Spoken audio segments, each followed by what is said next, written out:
d'être présents avec nous ici ce soir.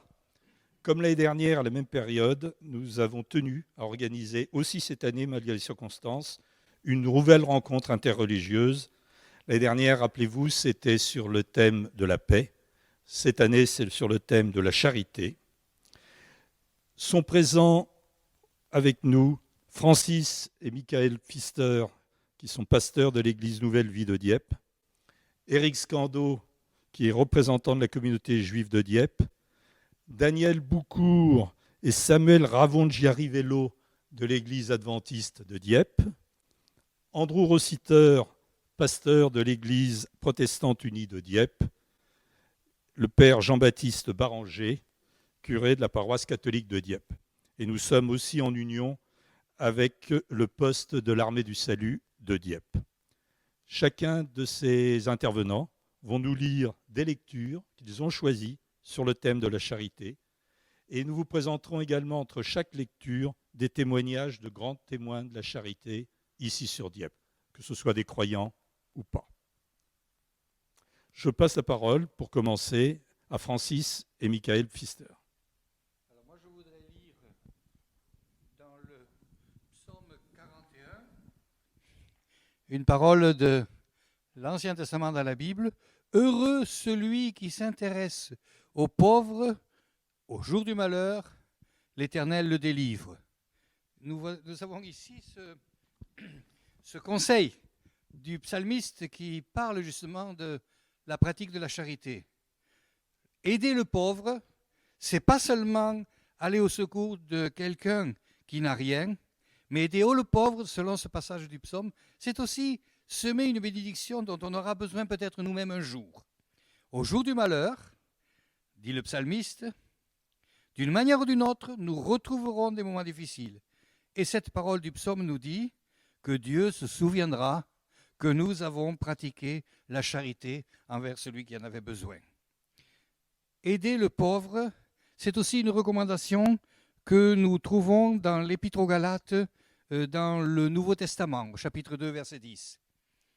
Lorsque les apôtres ont envoyé les disciples pour aller évangéliser ce qu'on appelait les incirconcis, eh bien, il nous est dit, il était dit dans l'Épître aux Galates, ils nous recommandèrent, avec la prédication de l'Évangile, de nous souvenir des pauvres. Ce que l'apôtre Paul nous dit, j'ai eu bien soin de faire.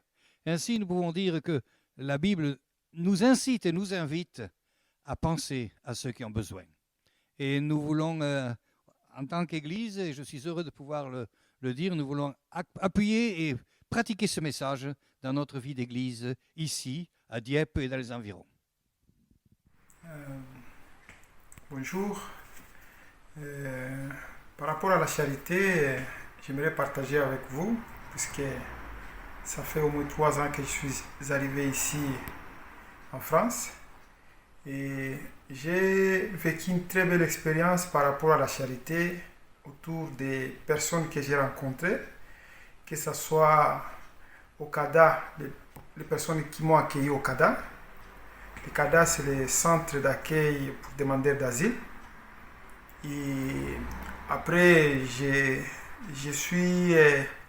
été très bien accueilli aussi dans l'association à l'église Nouvelle Vie de Dieppe. Et c'est là où j'ai senti vraiment qu'autour de moi, je peux aussi retrouver la chaleur, l'amour que j'avais perdu. Et je l'ai retrouvé au sein de cette communauté où j'ai vu de très très belles expériences.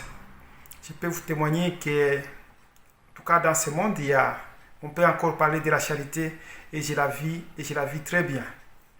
Voilà un peu ma petite expérience. Si vous voulez, je vivais dans la galère ici après avoir tout perdu en quittant mon pays, mais sur place ici, j'ai retrouvé cet amour, l'amour vraiment auprès de des personnes qui m'ont accueilli, que ce soit au CADA, comme je le disais tout à l'heure, que ce soit à l'église Nouvelle Vie de Dieppe. C'est vraiment une très très bonne chose que j'ai vécue et je peux vous dire que ça existe encore. Et cela, je sais que c'est quelque chose de particulier au sein de cette communauté, que ce soit au CADA, avec à la tête le docteur Scando et toute l'équipe qui nous assistait, puisque je ne suis pas seul, je suis avec ma petite famille, ma femme et mes enfants. Donc voilà, c'est une très très belle expérience. Merci. Moi, j'aimerais vous partager une parole qui a été dite, qui a été écrite par l'apôtre Jean, Saint Jean, et qui nous encourage à l'amour. Des fois, on pense que l'amour, c'est faire une BA. Mais ce que j'aime dans cette parole, c'est que ce n'est pas une BA. C'est une responsabilité qui nous fait du bien. Et voilà comment le dit Saint Jean. Dans sa première lettre, au chapitre 3, et au verset 18, nous pouvons lire « Petits enfants, n'aimons pas en parole et avec la langue, mais en action et avec vérité. » Il dit « Par là, nous connaîtrons que nous sommes de la vérité et nous rassurerons nos cœurs devant lui. » Alors que des fois, nous sommes en insécurité dans notre foi.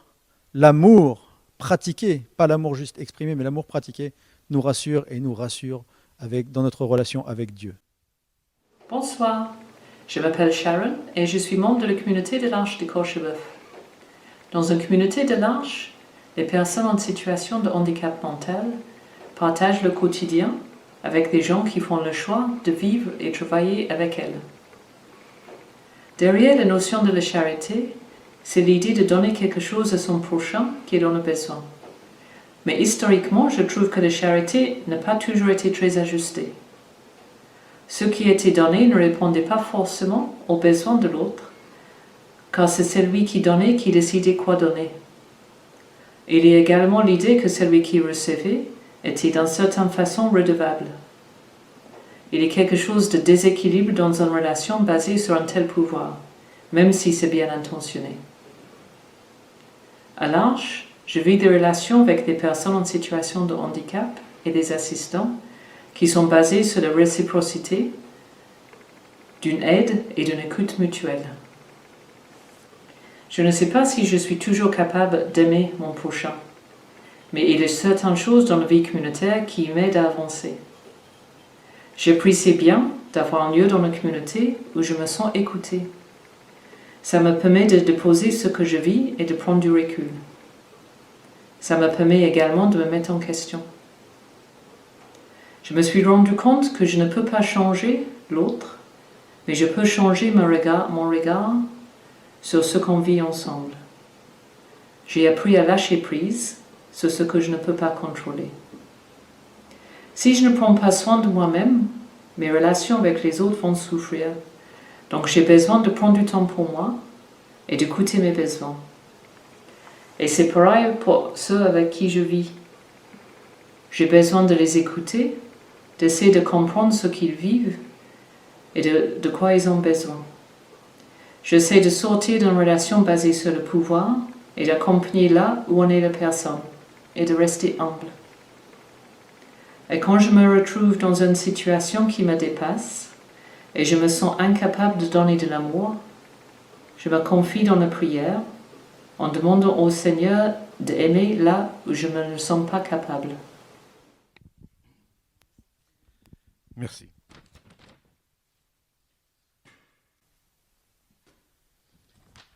Donc je vais vous parler de la charité. En hébreu, charité se dit tzedaka. Et tzedaka, c'est la même racine que tzedek, que tzadik. C'est-à-dire que la notion de charité, c'est une notion de justice. Faire la charité, c'est rendre justice, c'est faire la justice envers tous les hommes. Pour ce faire, je vais vous lire quelques textes tirés de l'Ancien Testament, et puis des psaumes, et également du livre d'Ésaïe. Le psaume 112, un extrait. La lumière se lève dans les ténèbres pour les hommes droits, pour celui qui est miséricordieux, compatissant et juste.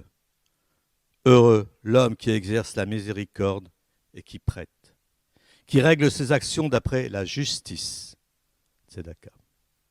Car il ne chancelle jamais, La mémoire du juste dure toujours. Il ne craint point les mauvaises nouvelles. Son cœur est ferme, confiant en l'Éternel. Je voudrais poursuivre en vous lisant le Proverbe 19, verset 17. Celui qui a pitié du pauvre prête à l'Éternel, qui lui rendra selon son œuvre.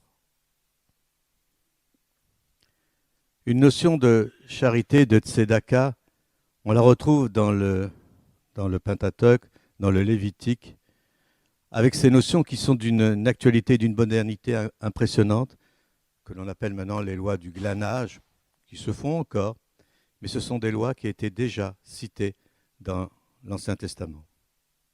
Lévitique 19. Quand vous ferez la moisson dans votre pays, tu laisseras un coin de ton champ sans le moissonner. Tu ne ramasseras pas ce qui reste à glaner. Tu ne cueilleras pas non plus les grappes restées dans ta vigne. Tu ne ramasseras pas les grains qui en seront tombés. Tu abandonneras cela aux pauvres et à l'étranger. Je suis l'Éternel, votre Dieu. Toujours dans le Lévitique, quand vous ferez la moisson dans votre pays, tu laisseras un coin de ton champ sans le moissonner. Tu ne ramasseras pas ce qui est à glaner. Tu abandonneras cela aux pauvres et à l'étranger. C'est cité 2 fois. Dans le Deutéronome 15, 11,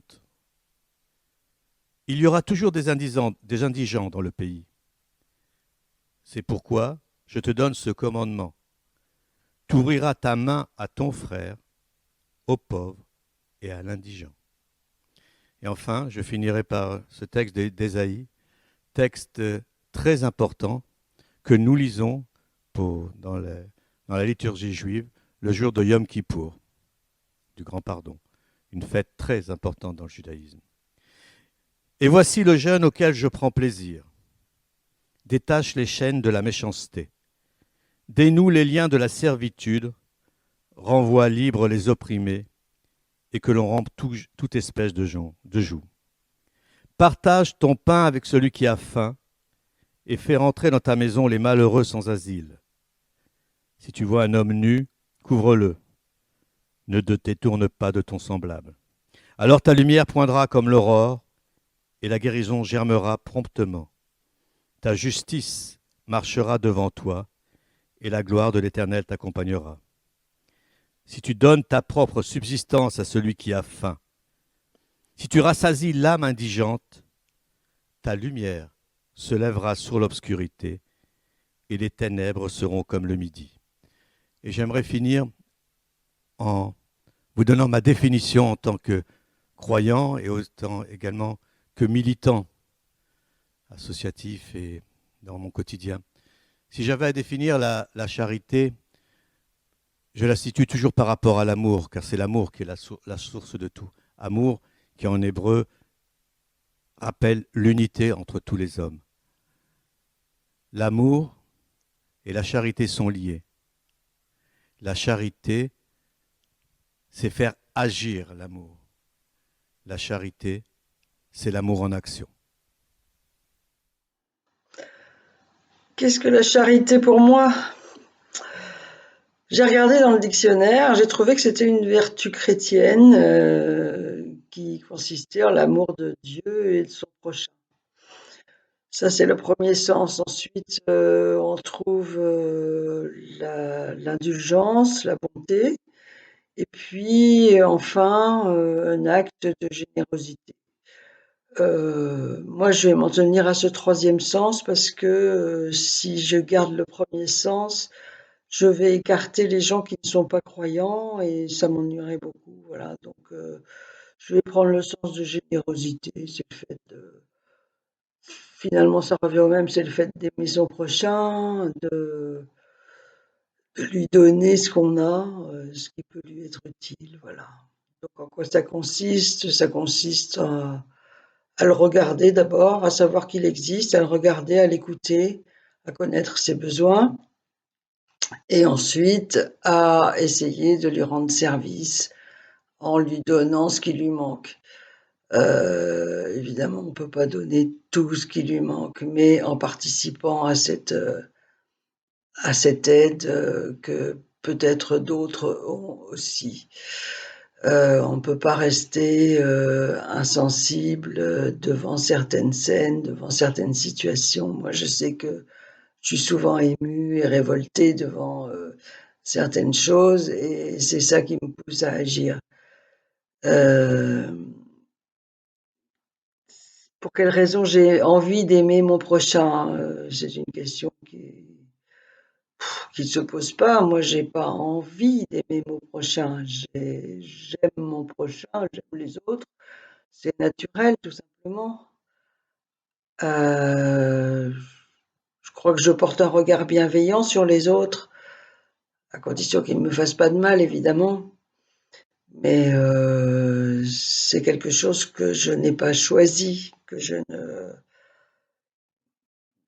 ne cultive pas.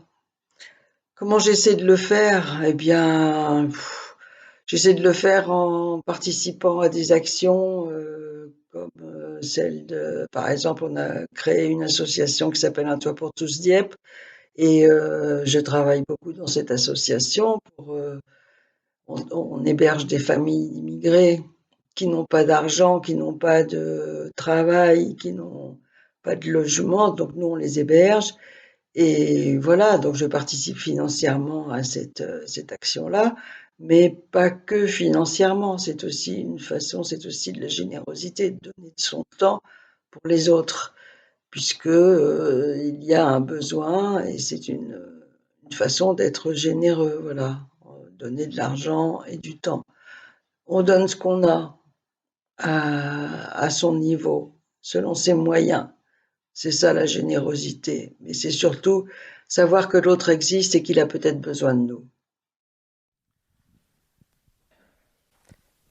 Nous avons dans l'Église adventiste du 7e jour, à cause de la Covid, pris l'initiative de multiplier les réunions de prière, les temps de prière. Nous avons des semaines de prière, des prières, nous avons 40 jours de prière, nous avons 100 jours de prière maintenant.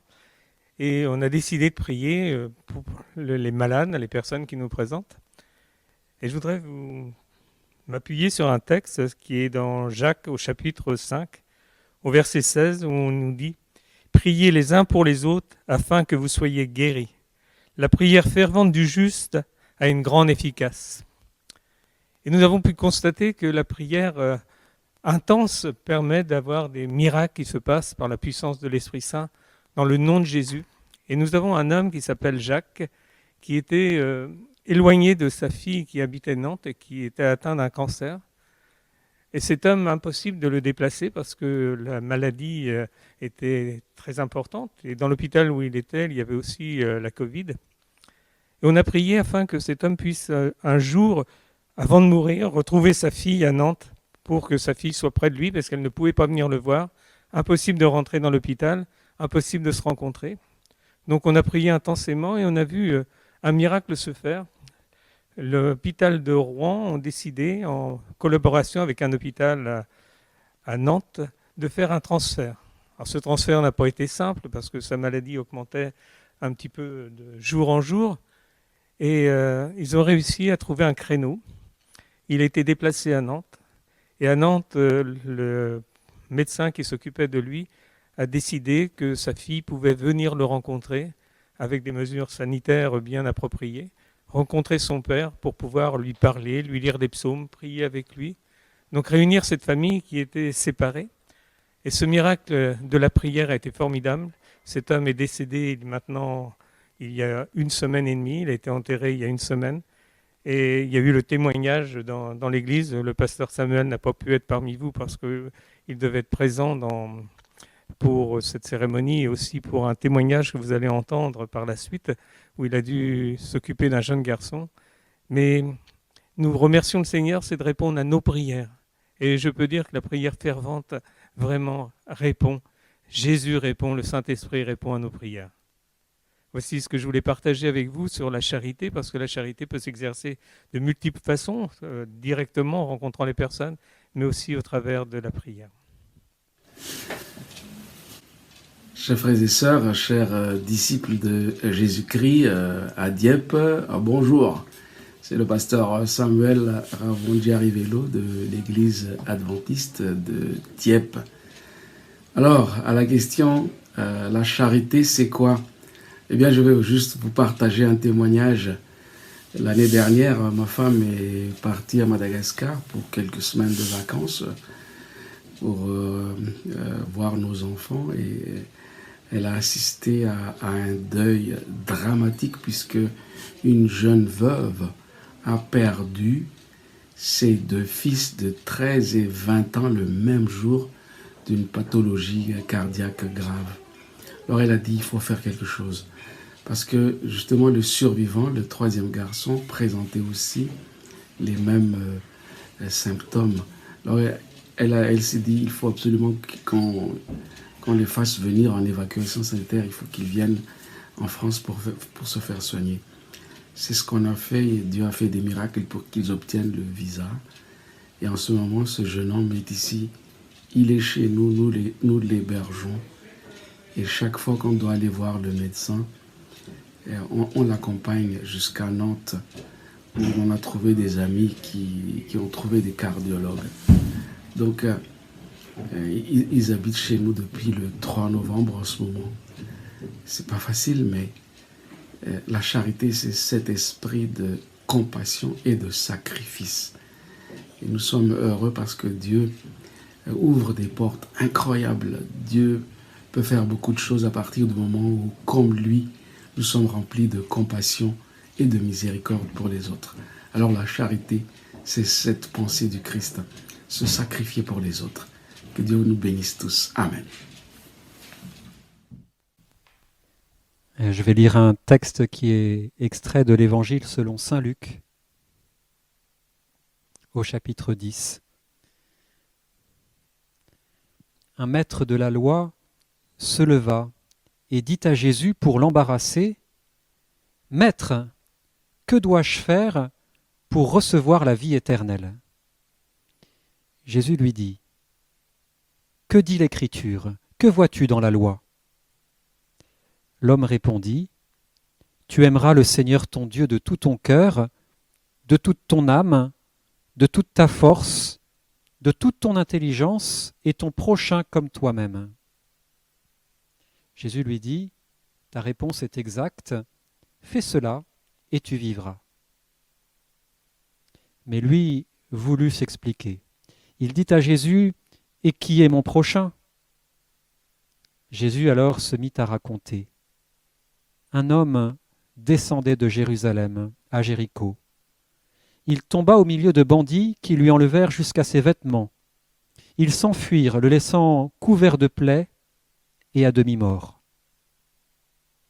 Un prêtre, par hasard, descendait par ce chemin. Il vit l'homme et passa de l'autre côté. Un lévite venait par la même route. Arrivé à cet endroit, lui aussi vit l'homme. Il changea de côté et passa. Mais voici qu'un Samaritain fait le même trajet, et quand il se trouve face au blessé, il a vraiment pitié de lui. Il s'approche et bande ses blessures, en y mettant de l'huile et du vin. Puis, il l'installe sur sa propre bête et le conduit jusqu'à une auberge où il prend soin de lui. Le lendemain, il sort 2 pièces d'argent et les donne à l'hôtelier en lui disant « Fais pour lui le nécessaire. Si tu dépenses davantage, je te le rembourserai au retour. » Jésus alors demanda « À ton avis, lequel des 3 s'est fait le prochain de l'homme qui a été victime des bandits ?» L'autre répondit « Celui qui a eu pitié de lui. » Et Jésus lui dit « Va et fais pareil. » La vie chrétienne s'articule autour de ce commandement « Aimer Dieu de tout notre cœur, de toute notre âme et de tout notre esprit, et notre prochain comme nous-mêmes. » Pourtant, tous les jours, je vis la difficulté, si ce n'est l'incapacité d'aimer mon prochain comme de m'aimer moi-même. Puis-je commander une envie d'aimer mon prochain? Jésus pourtant nous commande d'aimer et nous devons obéir. Cet amour pour le prochain va commencer à se poser par des actes concrets, des actes qui peuvent être qualifiés d'actes d'amour.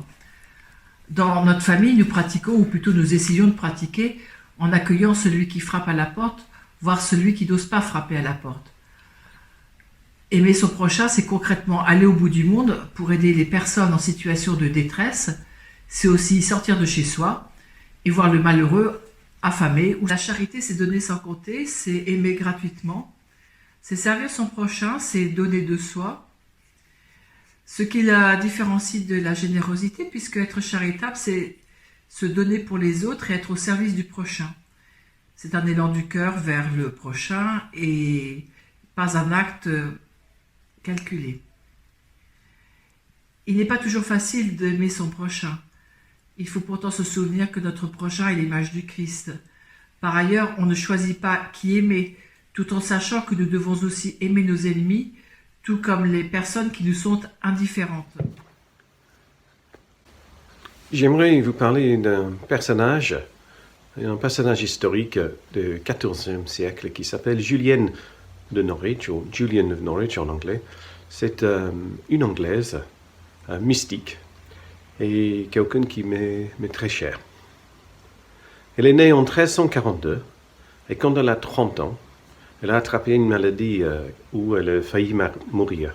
C'était sûrement la peste noire qui passait à ce moment-là et nous pensons que pendant sa maladie, elle a tout perdu, donc son mari et ses enfants. Elle a vécu une vie très mouvementée. Sa vie était pendant la guerre de 100 ans entre la France et l'Angleterre. Elle a connu la révolte des paysans en Angleterre. Et puis, elle a aussi, étant donné qu'elle était une croyante fervente, elle a connu l'instabilité du grand schisme en 1381 et pendant 68 ans, l'Église avait 2 ou 3 papes, tous à la fois, et chacun qui réclamait autorité sur l'Église. Julien vivait dans un monde très mouvementé alors, où de jour au lendemain, les choses pouvaient basculer dans le néant. Pendant sa maladie, elle a eu une série de visions, ou ce qu'elle a dit « showings », qui veut dire « projection ». Qu'elle a compris que ces visions et ces projections venaient de la part de Dieu. Et à la fin de ces projections, quand elle était guérie, elle se retirait du monde. Elle vivait dans une petite pièce qui était attachée à l'église, avec 2 fenêtres. Donc une fenêtre qui donnait à l'intérieur de l'église, et la deuxième fenêtre qui donnait sur le monde extérieur, où elle recevait sans cesse des centaines de personnes qui venaient la voir pour s'entretenir avec elle et demander son conseil spirituel et familial et tous les conseils possibles. Alors pour moi, Julienne de Norwich est un personnage très contemporain. Et je garde et je lis précieusement son livre « Les révélations de l'amour divin » qui ne cesse de m'inspirer. Et j'aimerais là partager avec vous une de ces visions qui pour moi est très parlante. En ce même temps, le Seigneur m'a montré une vision spirituelle de son amour chaleureux. J'ai vu qu'il est tout ce qui est bon et agréable pour nous. Il est notre vêtement qui par amour nous enveloppe, nous serre, nous enferme tous dans son amour bienveillant, afin qu'il ne nous quitte jamais. Étant dans toutes choses ce qui est bon. Voici ce que j'ai compris. Alors il me montra, gisant dans la paume de ma main, une petite chose, de la grosseur d'une noisette, et selon ce que j'ai compris, ronde, comme une bille. Je l'observai et pensai, qu'est-ce que donc? Il me fut répondu de façon générale, c'est tout ce qui était créé. Je m'étonnais que cette chose-là pût subsister, car me semblait-il, un si petit rien pouvait être anéanti en un instant. Il me fut répondu dans mon entendement, il subsiste et subsistera à jamais parce que Dieu l'aime. Ainsi toute chose tient son être de l'amour de Dieu. Dans ce petit rien, je vois 3 propriétés. La première, Dieu l'a créé. La deuxième, Dieu l'aime. Et la troisième, Dieu le garde.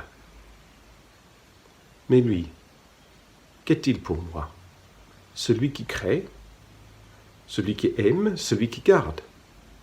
Aussi longtemps que je ne suis pas substantiellement uni à lui, je ne puis avoir ni plein repos, ni vraie béatitude. C'est-à-dire aussi longtemps que je ne suis pas lié à lui, d'un tel lien qu'entre mon Dieu et moi, il n'y a plus rien qui nous sépare. Charité. Ce mot me semble au prime abord un peu démodé, et il sonne mal à mes oreilles. Pour moi, il est chargé d'une connotation moralisatrice, un peu trop bien pensante. Avec le mot charité, je m'imagine ces dames bien chapeautées, distribuant ostensiblement et parcimonieusement leurs aumônes, sans se priver de leur nécessaire, mais prenant largement sur leur superflu. Charité aussi pour moi s'associe de façon malheureuse avec le verbe faire, comme le mot amour d'ailleurs. Faire la charité. Une bien vilaine formulation qui, à mon sens, le vide de tout ce qui peut l'inspirer, de tout ce qui peut le sublimer. Pourtant, si on cherche un peu dans nos dictionnaires, on voit que charité, comme charisme d'ailleurs, vient étymologiquement de l'amour du prochain. C'est bien pour le traduire concrètement en paroles et en actes, cet amour du prochain, qu'est née la charité. Dans les maisons de charité au Moyen-Âge, on distribuait des repas. Et cela n'a guère changé quand on pense aujourd'hui à un nombre d'associations caritatives qui en font tout autant. Toutes confessions confondues d'ailleurs, toutes ces associations déclinent à l'infini les façons de pouvoir venir en aide aux plus démunis, de prendre soin des plus petits. Nous pouvons en effet inventer, et nous inventerons encore, nous pouvons l'espérer, de multiples façons de mettre en œuvre ces actes de charité. Pour aller vers l'autre, cet autre qui nous ressemble tant, mais qui est aussi si différent. Dans des façons très militantes et très visibles, et puis aussi avec des gestes très anodins et qui passent inaperçus. Aujourd'hui, au mot charité, moi je préférerais employer d'autres mots, comme les élans de solidarité, comme les défis de fraternité, ou encore comme les grands enjeux du vivre ensemble. Mais c'est toujours pour la même cause, à savoir se mettre au service des autres, et finalement peut-être aussi se mettre à son propre service.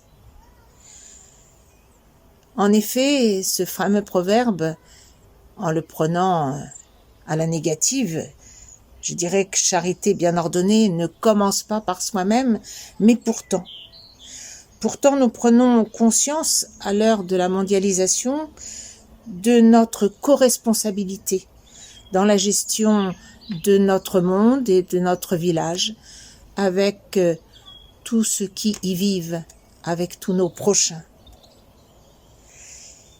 Et le commandement, ou plutôt la parole de vie que nous recevons de Dieu, tu aimeras ton prochain comme toi-même, elle nous entraîne chaque jour à réveiller en nous le zèle à le servir, mais elle nous rappelle aussi chaque jour combien il nous est difficile de nous soumettre à cette parole. Bonjour. La charité, c'est ça, l'amitié. Je suis dans une association qui milite pour améliorer le quotidien des habitants de mon village qui ont subi la guerre civile et qui souffrent encore de ça. Et si avec mon association on essaye d'améliorer un peu leur quotidien, je trouve que c'est la bonté du cœur qui agit, c'est l'amour de Dieu qui agit. La charité, c'est pouvoir donner tout l'amour, le don de Dieu à son prochain. Et bien maintenant, pour mettre en pratique cette charité dont on a parlé pendant toute la soirée, nous allons vous proposer tous ensemble d'aider une des associations d'Époise, Un Toit pour tous, qui accueille des familles de migrants. Et vous allez trouver les coordonnées de cette association et une présentation que va nous faire Chantal à ce sujet-là. Merci. Bonjour. On m'a demandé de vous présenter notre association Un Toit pour tous Dieppe. Alors voilà, je suis Chantal Pellissier, secrétaire. La présidente est Annette Roussel, elle est aussi élue de la ville de Dieppe. C'est une association loi 1901 qui est aussi reconnue d'intérêt général. Elle a été créée fin septembre 2014 dans l'urgence pour éviter la rue à une famille d'immigrés qui allait être chassée de l'appartement du CADA par la police. Et cette famille comprenait 6 personnes, dont 3 enfants et une grand-mère. Donc pour éviter le traumatisme, on a décidé de leur offrir des nuits d'hôtel et on a créé une association dans la foulée. Actuellement, l'association héberge 5 familles et 1 jeune majeur, ce qui représente 10 adultes et 15 enfants. La mission qu'on s'est fixée dès le départ, donc, c'est d'héberger des familles avec enfants, essentiellement. Le jeune majeur, c'est une exception.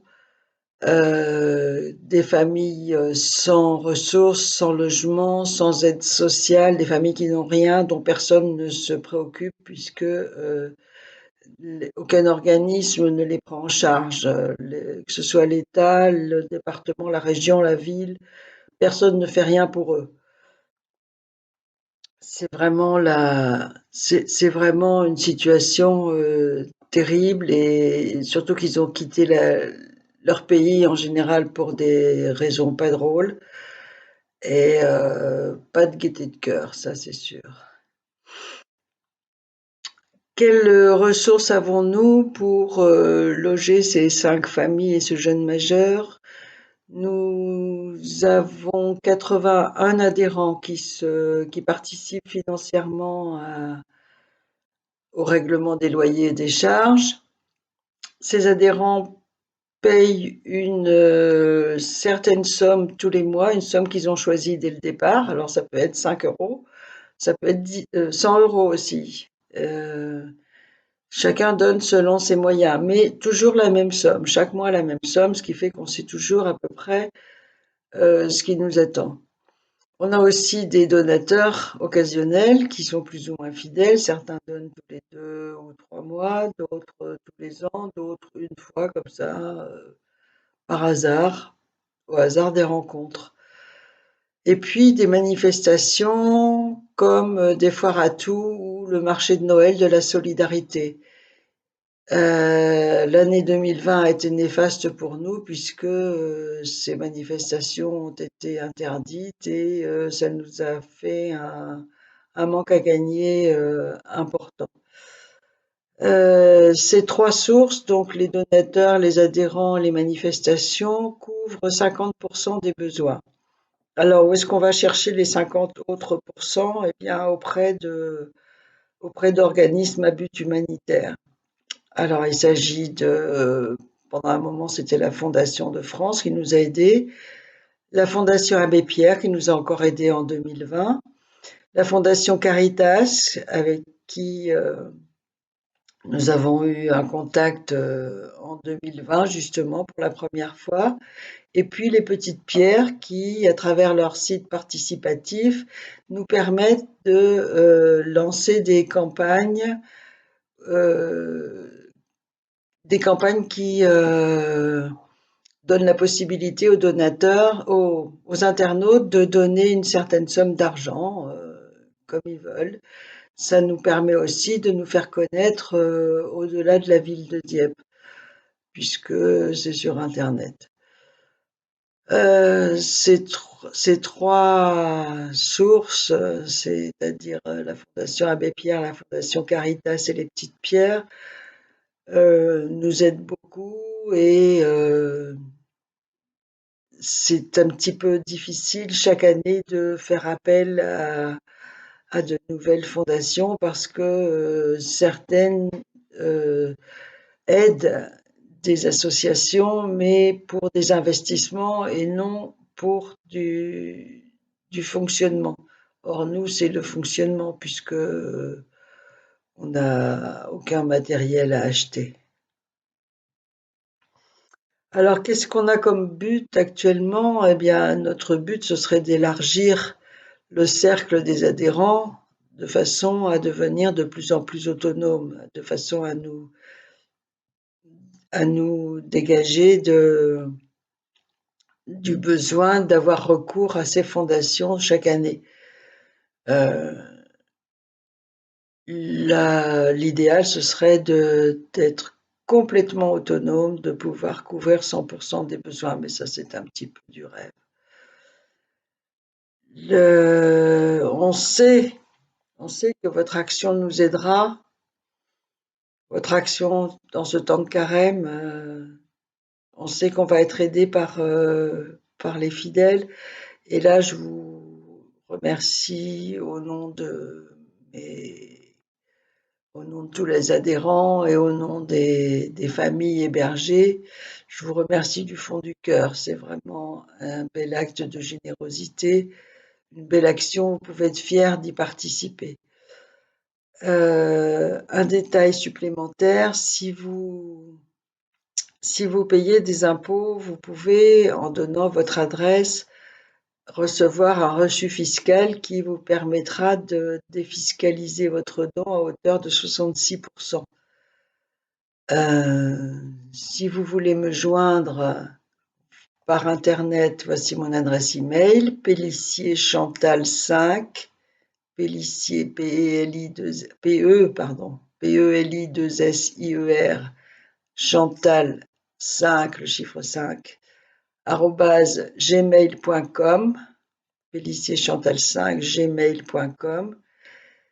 Et voilà, vous pouvez me contacter pour me demander un bulletin de participation, un bulletin d'inscription, si vous voulez être adhérent ou faire un don. Je vous enverrai par retour de mail ce qui est nécessaire. Alors, 25 personnes attendent après nous. Il ne faut pas les décevoir. Je vous remercie. Pour terminer cette soirée, et en témoignage de l'union qui règne entre nous, nous allons dire ensemble le Notre Père. Notre Père, qui es aux cieux, que ton nom soit sanctifié, que ton règne vienne, que ta volonté soit faite sur la terre comme au ciel. Donne-nous aujourd'hui notre pain de ce jour. Pardonne-nous nos offenses, comme nous pardonnons aussi à ceux qui nous ont offensés. Et ne nous laisse pas entrer en tentation, mais délivre-nous du mal. Car c'est à toi qu'appartiennent le règne, la puissance et la gloire, pour les siècles des siècles. Amen.